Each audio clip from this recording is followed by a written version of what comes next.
Je voudrais partager avec toi une histoire qui est vraie, qui est celle d'un homme qui s'est retrouvé un jour, après avoir fait une prière forte. Il avait fait une prière, ce qu'on appelle une prière de combat, la nuit avant de se coucher. Et le matin, quand il se réveille, il se rend compte que sa maison est envahie de fourmis. Il ne comprend pas ce qui se passe. Il voit des fourmis qui arrivent de partout, il n'avait jamais vu ça. Et il a eu un sentiment que ce n'était pas naturel. Et quand il discute avec sa fille, plus tard, il se rend compte qu'elle a fait un songe dans lequel elle a vu un homme qui était en train de parler à des fourmis, justement. Il parlait à des fourmis et il était en train de donner la direction à ces fourmis. Donc, en fait, le Seigneur est passé par sa fille pour lui faire comprendre que ce qui s'était passé était spirituel et que c'était probablement le résultat de représailles ou bien alors simplement une tentative d'intimidation de l'adversaire suite aux prières qu'il avait faites la veille.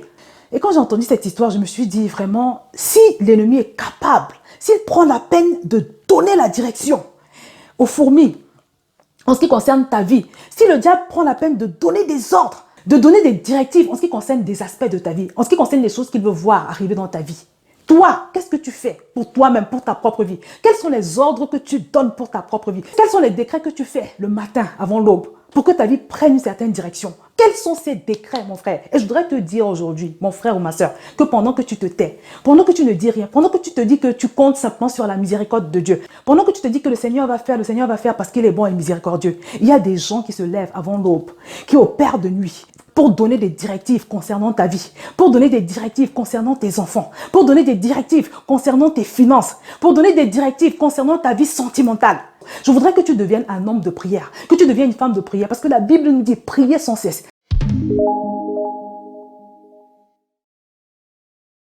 Bonjour à tous bien-aimés, bienvenue sur Vie TV. Aujourd'hui, on va parler de l'importance de toujours commencer par posséder une chose spirituellement avant de vouloir la voir se manifester sur le plan naturel. Il y a cela quelques jours, dans le cadre d'un challenge, une sorte de challenge que nous avons organisé dans le groupe des passionnés de Dieu, le groupe de la formation. J'étais en train de me demander pourquoi j'avais tellement de mal à mettre certains points du challenge que nous avons organisé en application. J'étais donc en train de me demander pourquoi j'avais des difficultés et pourquoi aussi beaucoup de personnes dans le groupe avaient des difficultés pour pouvoir mettre en application, pour pouvoir mettre en pratique les 10 habitudes que notre challenge exige. Et dans un temps de méditation, j'ai reçu que en fait, c'est une erreur de vouloir manifester des choses, de vouloir atteindre des objectifs.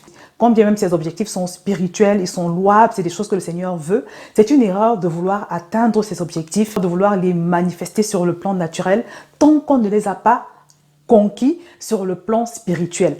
Quelques-unes des habitudes que nous voulons atteindre au travers de ce challenge, par exemple, c'est pouvoir marcher conscient en permanence de la présence de Dieu, de la gloire de Dieu qui nous entoure, parvenir à rester focalisé sur Dieu plus que sur les difficultés que nous pouvons être en train de traverser, marcher dans la supériorité que Dieu nous a donnée sur le diable et tout le reste. Nous voulons atteindre tous ces objectifs. J'ai eu la conviction que chacun de nous devait beaucoup prier, devait appeler ces choses à l'existence, beaucoup prier par rapport à ces choses pour pouvoir les voir se manifester, pour pouvoir avoir la facilité de les mettre en œuvre. Et je vous assure que quand j'ai commencé à prier par rapport à cela, quand j'ai commencé à proclamer tous les jours avant l'aube, parce que comme vous le savez, pour ceux qui me suivent régulièrement, je dis toujours que le meilleur moment pour prier, quand on veut s'approprier les choses qui nous reviennent, les choses qui concernent notre héritage, le meilleur moment, c'est toujours avant l'aube. Parce qu'en général, c'est avant l'aube que les choses dans le règne de l'esprit se font. C'est avant l'aube que les gens du monde occulte se réveillent, par exemple, pour déclarer des choses, pour faire des incantations, pour créer des choses justement dans le monde spirituel que nous allons voir se manifester quand nous serons tous réveillés dans le monde naturel. Et quand tu te réveilles avant l'aube pour prier, pour appeler à l'existence, pour défaire ce qui a éventuellement été fait contre toi, contre tes activités, tu es en quelque sorte en train de dévancer ces entités du monde occulte. Tu les dévances par tes prières avant l'aurore, par tes prières de foi. Parce que tu as l'autorité, Dieu t'a donné l'autorité, la domination sur toutes ces forces. La parole de Dieu est au-dessus de toute parole contraire, toute parole incantatoire que le royaume des ténèbres pourrait prononcer contre toi. Mais il faut que là où il y a une prononciation d'une parole incantatoire, mauvaise contre toi, que toi, tu sois derrière en train d'annuler cette parole et que tu sois en train de mettre à la place la parole de Dieu.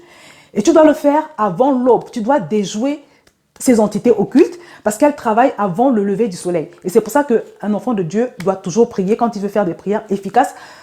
un enfant de Dieu doit toujours prier avant le lever du soleil. Donc, concernant ce challenge, j'ai eu à cœur de vraiment mettre ça en prière. Et je vous assure que dès lors que j'ai commencé à me réveiller le matin, avant l'aube, et à proclamer toutes ces choses, à proclamer que j'allais pouvoir pratiquer ces habitudes, à déclarer ces choses en m'appuyant sur la parole de Dieu, j'ai pu observer une grande différence. Et toujours dans le cadre du même challenge, quand j'ai pris un temps de jeûne, je vous assure que je suis passée dans une dimension supérieure dans la pratique de ces habitudes. Pourquoi est-ce que je vous dis tout cela? Parce que en méditant, je me suis rendu compte que finalement, toutes ces choses que nous voulons obtenir, je ne sais pas quel est le désir de ton cœur en ce moment. Peut-être que ça fait un moment que tu pries par rapport à ton enfant qui est dans la drogue, qui est dans l'impudicité, qui est très souffrant. Il y a une dame, par exemple, qui m'a écrit récemment pour me dire comment son fils unique a eu une grosse attaque. Il a fait une chute presque mortelle. Il s'est retrouvé dans un coma. Il est passé par plusieurs opérations chirurgicales. Bref, ça fait 1 an que cette femme ne vit plus. Elle passe toute sa vie à l'hôpital. C'est comme si sa vie s'est arrêtée. En fait, cet enfant a été victime d'une grosse attaque. C'est ce que j'ai compris, en fait. Donc, il y a des gens qui passent par des situations compliquées. Certaines personnes, c'est au niveau de leur foyer, de leur couple. Certaines autres encore, c'est sur le plan financier. Et pour d'autres, ça concerne encore d'autres domaines de leur vie. Mais ce que je voudrais te dire aujourd'hui, c'est que quel que soit l'objectif que tu veux atteindre, quelle que soit la vision que tu as, même si cette vision est spirituelle, même si elle correspond à quelque chose que Dieu veut, quelque chose que Dieu a prévu dans sa parole pour toi, tant que tu ne les as pas créés sur le plan spirituel, tant que tu ne les as pas appelés à l'existence sur le plan spirituel par ta prière, il y a de fortes chances que tu ne puisses jamais les voir se manifester dans le naturel. Quels sont tes objectifs en ce moment? Quelle est ta vision? Qu'est-ce que tu as envie de voir changer dans ta vie? Peut-être que tu veux sortir du mensonge et tu as déjà fait toutes sortes d'efforts, toutes sortes de choses possibles pour pouvoir sortir du mensonge. Tu n'arrives pas. Peut-être c'est la paresse, peut-être c'est l'impudicité, peut-être c'est la masturbation. Tu n'arrives pas. La question que je voudrais te poser de la part du Seigneur aujourd'hui, c'est quels sont tes efforts sur le plan spirituel? Qu'est-ce que tu as déjà fait sur le plan spirituel pour amener cela à la manifestation dans ta réalité? Où sont tes prières avant l'aube par rapport à ce problème? Où sont tes proclamations avant l'aube par rapport à ces problèmes? Où sont les ordres que tu es censé donner par rapport à cette situation? Où sont tes prières de révocation de toutes les paroles incantatoires qui ont pu être dites à ton sujet concernant cette situation que tu vis? Où sont-elles, mon frère? Où sont-elles, ma soeur? C'est la question que je te pose aujourd'hui de la part du Seigneur. Je voudrais partager avec toi une histoire qui est vraie, qui est celle d'un homme qui s'est retrouvé un jour, après avoir fait une prière forte. Il avait fait une prière, ce qu'on appelle une prière de combat, la nuit avant de se coucher. Et le matin, quand il se réveille, il se rend compte que sa maison est envahie de fourmis. Il ne comprend pas ce qui se passe. Il voit des fourmis qui arrivent de partout. Il n'avait jamais vu ça. Et il a eu un sentiment que ce n'était pas naturel parce qu'il n'avait jamais vu ça. Il n'avait jamais vu ça. Et puis, il n'y avait rien dans sa maison qui pouvait justifier cette invasion. Et quand il discute avec sa fille, plus tard, il se rend compte qu'elle a fait un songe dans lequel elle a vu un homme qui était en train de parler à des fourmis, justement. Il parlait à des fourmis et il était en train de donner la direction à ces fourmis. Donc, en fait, le Seigneur est passé par sa fille pour lui faire comprendre que ce qui s'était passé était spirituel. Voilà. Et que c'était probablement le résultat de représailles ou bien alors simplement une tentative d'intimidation de l'adversaire suite aux prières qu'il avait faites la veille.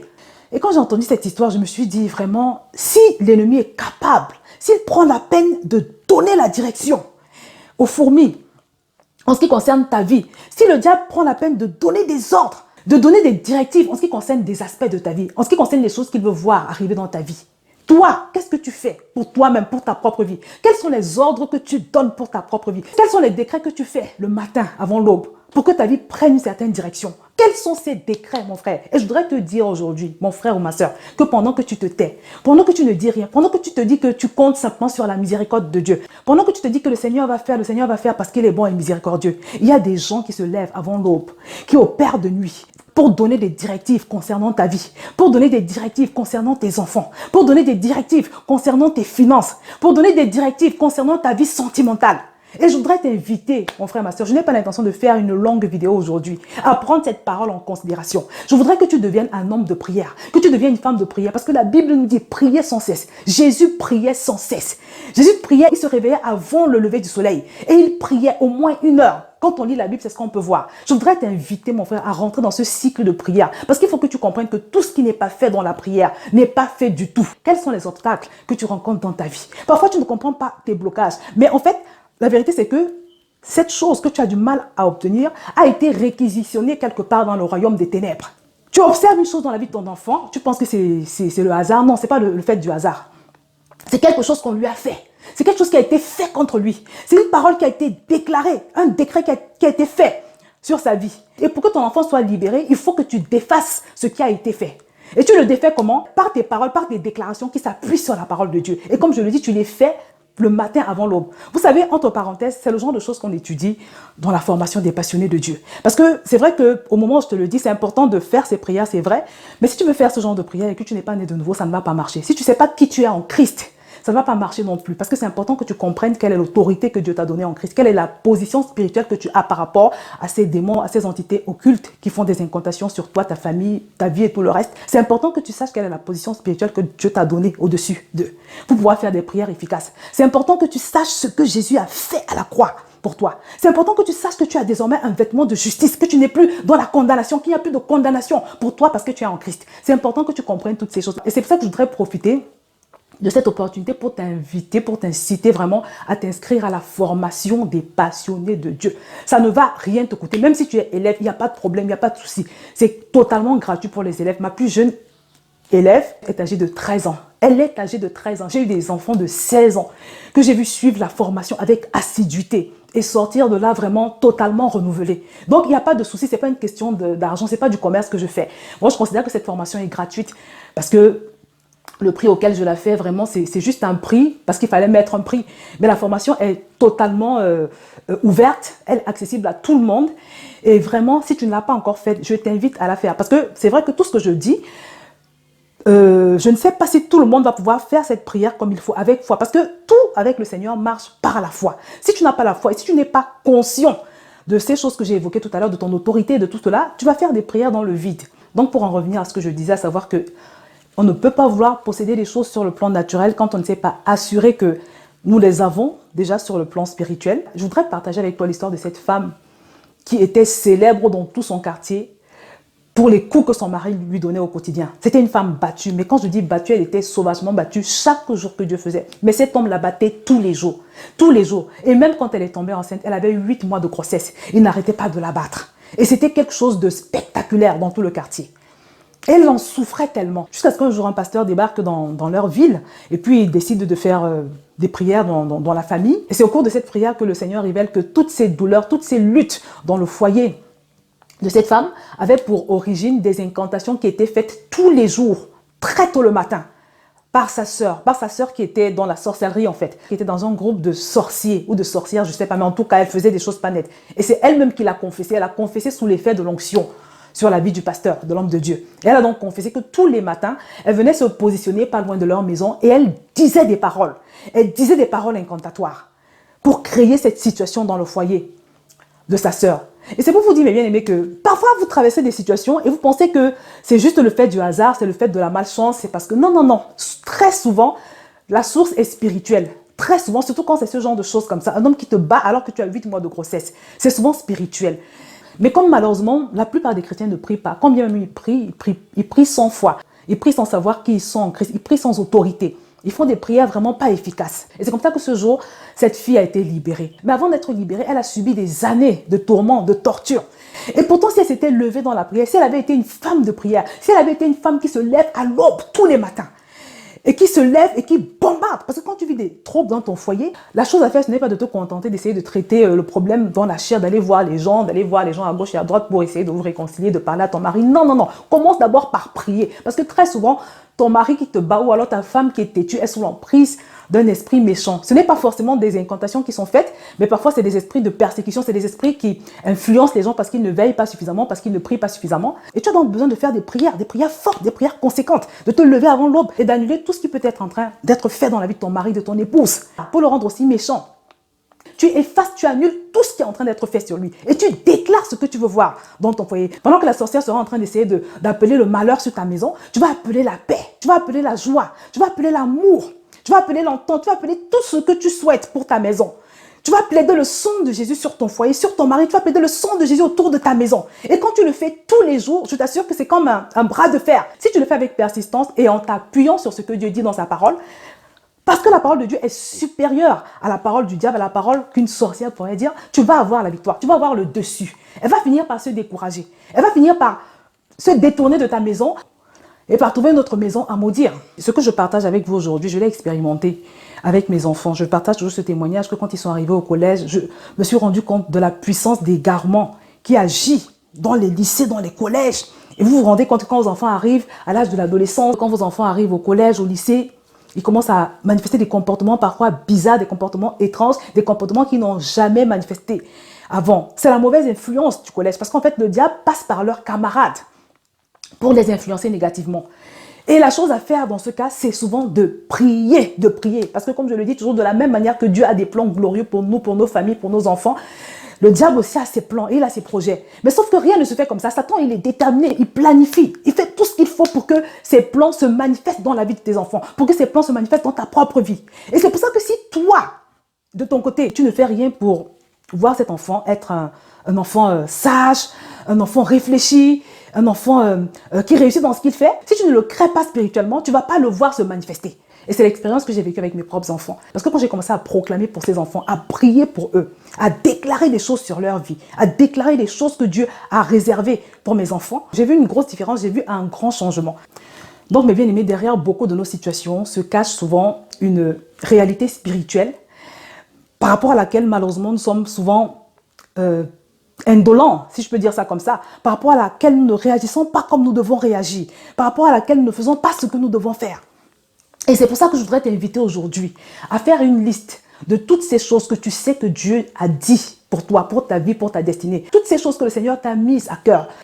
Tous ces projets que tu as, dont tu sais qu'ils sont inspirés par le Saint-Esprit. Toutes ces choses qui sont conformes à la volonté de Dieu. Toutes ces choses auxquelles tu as droit, même selon la parole de Dieu. Tu fais une liste de ces choses. Et tu décides qu'à partir d'aujourd'hui, tu vas commencer à les créer sur le plan spirituel. Tu vas commencer à les appeler à l'existence sur le plan spirituel. Tu vas commencer à te lever le matin avant l'aube. Tu vas commencer à les appeler. Et pour toi qui vis des blocages, tu vas également invoquer le sang de Jésus pour annuler toute parole incantatoire qui aurait été faite sur ta vie, pour que tu affrontes ce problème en ce moment. Tu annules, tu révoques toutes ces paroles. Si c'est une malédiction, tu déclares la parole de Dieu qui dit qu'il n'y a plus de malédiction ni de condamnation pour ceux qui sont en Christ. Parce que Christ a pris tes malédictions à la croix. Tu déclares toutes ces paroles et tu leur rappelles leur illégitimité dans ta vie. Tu annules tout par le sang de Jésus. Tu le fais avec toi. C'est des prières que tu fais avant l'aube. Et une fois que tu as fait cela, tu commandes la restitution de ce qui t'a été volé. Parce qu'il n'y a pas de parole incantatoire sans qu'on te vole ce qui est à toi. Sans qu'on te vole ta vie sentimentale. Sans qu'on te vole ta vie financière. Sans qu'on te vole la vie de tes enfants. Sans qu'on te vole ta santé. Donc tu annules tout ça. Tu commandes la restitution ensuite de tout ce qui t'a été volé. Et une fois que tu as fait ça, tu te sers de la parole de Dieu pour appeler à l'existence et à la manifestation les choses qui te reviennent. Pour appeler à l'existence et à la manifestation la santé que Jésus a payée pour toi à la croix. Tu appelles également la liberté financière que Jésus a payée pour toi à la croix. Tu appelles ta liberté sentimentale, ta liberté sur tous les plans où toi-même tu sais que tu en as besoin. Et je peux te promettre que si tu fais cette prière avec persistance, avec persévérance et foi, au bout d'un moment, sans même que tu comprennes comment, tu vas te rendre compte que ces forteresses vont commencer à s'écrouler les unes après les autres. Tu vas voir que ces blocages vont disparaître parce que la parole de Dieu est au-dessus de la parole de malédiction qui a pu être dite sur toi. Parce que la parole de Dieu, ou bien si tu veux, Dieu est beaucoup plus puissant. La puissance de Dieu en toi est supérieure à ce pouvoir qui agit derrière ce problème dans ta vie. Peut-être que ce n'est même pas une malédiction, mais c'est simplement un esprit de persécution qui agit pour te décourager, pour te casser, pour te sortir de la foi. Mais tu te lèves avec l'autorité que Dieu t'a donnée. Tu te lèves avec le sang de Jésus. Tu le fais, mon frère, ma soeur, et je peux te promettre que tu vas récupérer tout ce qui t'a été volé. Tu vas rentrer en possession de ton héritage. Je te le promets au nom puissant du Seigneur Jésus. Parce que notre Dieu n'est pas un homme pour mentir, ni un fils d'homme pour se repentir. Et Jésus n'est pas allé à la croix en vain. Et comme je le dis toujours, à la croix du Calvaire, à la croix de Golgotha, ce n'est pas Satan qui a eu la victoire, mais c'est Jésus qui avait eu la victoire. Si on a un qui a été mis en défaite, c'est le diable. Donc il n'y a aucune raison que tu sois perdant dans cette vie. Tu ne peux pas perdre, tu ne peux pas échouer. Donc mon frère, ma soeur, tu sais maintenant ce qu'il te reste à faire. Lève-toi à l'aube et déclare la parole de Dieu sur ta vie. Lève-toi à l'aube, dévance les sorciers, dévance les entités occultes. Récupère tout ce qui t'a été volé. Approprie-toi de cet héritage glorieux que Dieu te destine. Je vais m'arrêter là pour aujourd'hui et je te dis à très bientôt sur VTV.